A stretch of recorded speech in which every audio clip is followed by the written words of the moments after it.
ფოლკლორის სახელმწიფო ცენტრის გუნდმა თავის პირველ ვინილზე მუშაობა დაიწყო.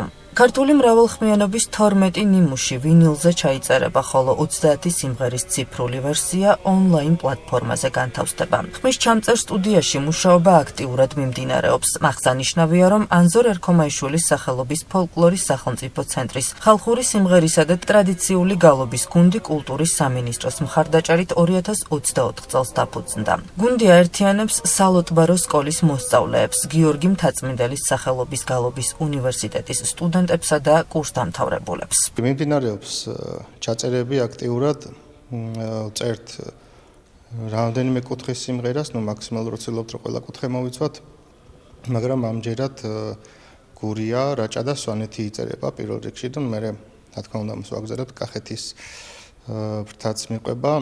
ამას ჩართულები ვართ როგორც ლოტბარები, ასევე ყველა მომღერალი, რა თქმა უნდა.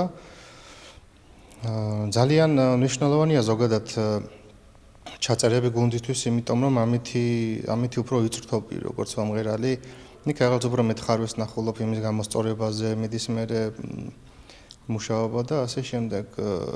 გურული მაგალითად ჩაიწერა ვახტანგური, ეხა რაჭული ალილო იწერება და ძალიან გვინდა რომ გამოვცეთ კარგი ხარისხიანი სიმღერები.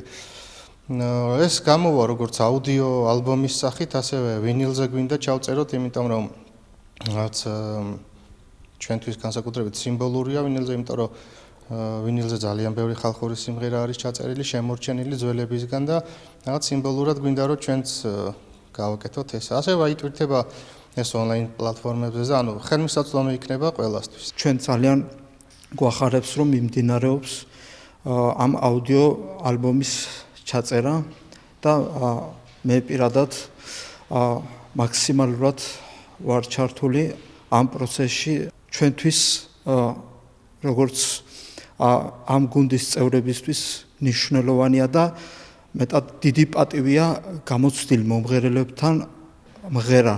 გუნდში მიმდინარეობს ალბომზე მუშაობა, რომელიც ძალიან საინტერესო პროცესია, რადგან პირველად გვაქვს ამ ყველაფერთან შეხება და ასეთი სახის გამოცდილება არ გქონია აქამდე.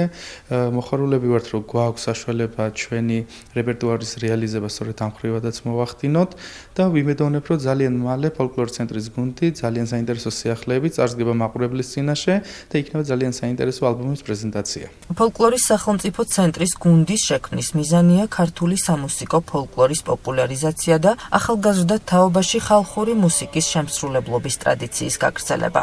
გუნდი გამორჩეულია იმით, რომ არ ჰყავს ერთი ხელმძღვანელი. გადაწყვეტილება ფოლკლორის სახელმწიფო ცენტრის დირექტორმა გიორგი დონაძემ მიიღო და მასთან ერთად გუნდის ლოტბარები არიან რიკა ლიპარტელიანი, თორნიკე სხიარელი, გიორგი ხუნაშვილი და სერგო ურუშაძე.